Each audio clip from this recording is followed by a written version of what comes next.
સુરતના નાનાવડ પંડોલ ખાતે આજે એક બિલ્ડિંગની ચોથા માળાની ગેલેરી તૂટી પડતા દુર્ઘટના સર્જાઈ હતી। આખી ઘટના સીસીટીવીમાં કેદ થઈ જવા પામી છે।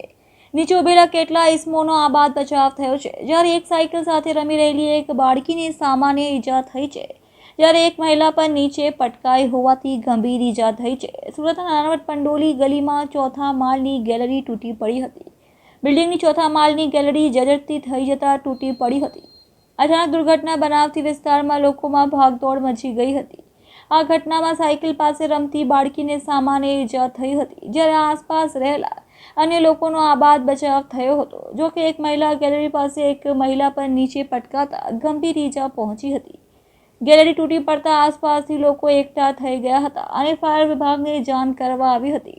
તેવી ફાયર વિભાગનો કાફલો ઘટના સ્થળે દોડી ગયો હતો અને કાટમાળ હટાવવાની કામગીરી શરૂ કરી હતી। આ સાથે જ બીજી કોઈ ઘટના ન બને તેને પણ સાચવીનો પ્રયાસ કર્યો હતો।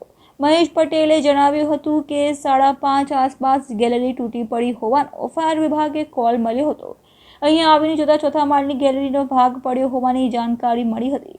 લોકો પાસેથી જાણવા મળ્યું હતું કે એક બાળકીને બીજા થઈ છે, જ્યારે એક મહિલા ગેલેરી સાથે નીચે પટકાઈ હોવાથી તેને હોસ્પિટલ ખસેડવામાં આવી છે।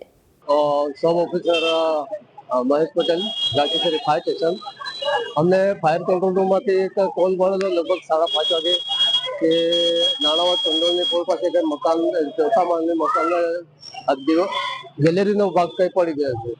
અમે તાત્કાલિક ઘટના સ્થળે આવીને જોયું તો ગેલેરીનો ચોથા માળનો બહારની સાઈડનો સંપૂર્ણ ભાગ નીચે પડી ગયેલો હતો।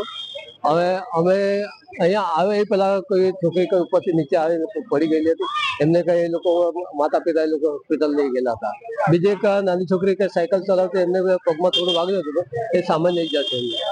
બાકી બહુ નુકસાનની જરૂર નથી। અમે ઝોનમાં જાણ કરી, ઝોનના પેલા અધિકારીઓ આવી ગયા છે અને એ લોકોની કામગીરી કરશે।